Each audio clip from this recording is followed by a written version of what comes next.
What up, YouTube? Today's video, I want to talk about illusions of the third dimension. Now, first things first, I just want to say the illusions that we see, in the physical world, those are illusions of the third dimension because in order to be physical, you have to be in the third dimension. You know what I'm saying? Since we're in the third dimension, that makes us 3D now.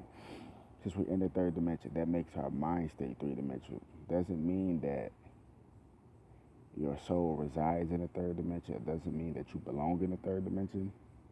It's just once your spirit incarnates into flesh inside the third dimension, then that means that you're forced to think on a on a third dimensional vibration. Because look, all these telephone poles and these little wires and all this, electrical stuff, it's like vibrations and frictions and all this other good stuff, right?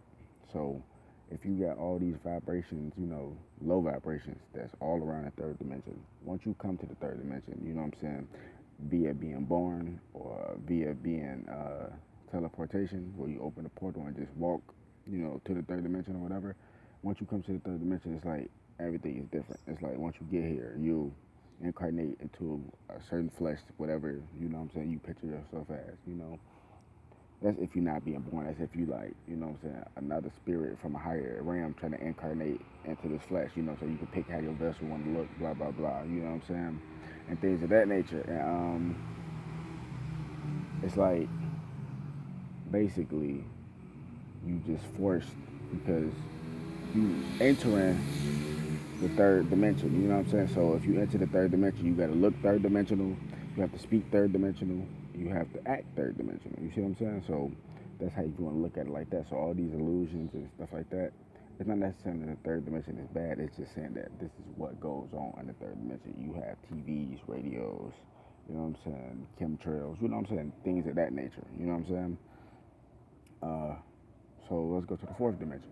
Now, when you go to the fourth dimension, you're dealing with psychic abilities. You know what I'm saying? You're dealing with a human, but you're on the fourth dimension, so you got to think like a fourth dimensional person. You have to act like a fourth dimensional person. You have to speak like a fourth dimensional person. So it's like you are still a human. You are energy, a light, right? But now it's like your abilities have increased. So now you can telepathy people. You can move things. You know what I'm saying? Levitation. Uh, you can fly. Nah, I would say you can fly. Depends on what level you are on in the fourth dimension. What else? You know what I'm saying? You can manifest things, blah, blah, blah. But you're still in the fourth dimension. You still have to act, you know what I'm saying? Just one level higher than the third dimension, you know what I'm saying? You know what I'm saying? Because once you went up from the third dimension, you know what I'm saying? Your power stepped up, you know what I'm saying? Your ability stepped up. But, you know what I'm saying? If you get what I'm saying, that's still just that level. But when you go to the fifth dimension, it's a whole different ball game because it's like you're not even a human anymore. It's just like you're a spectrum of light.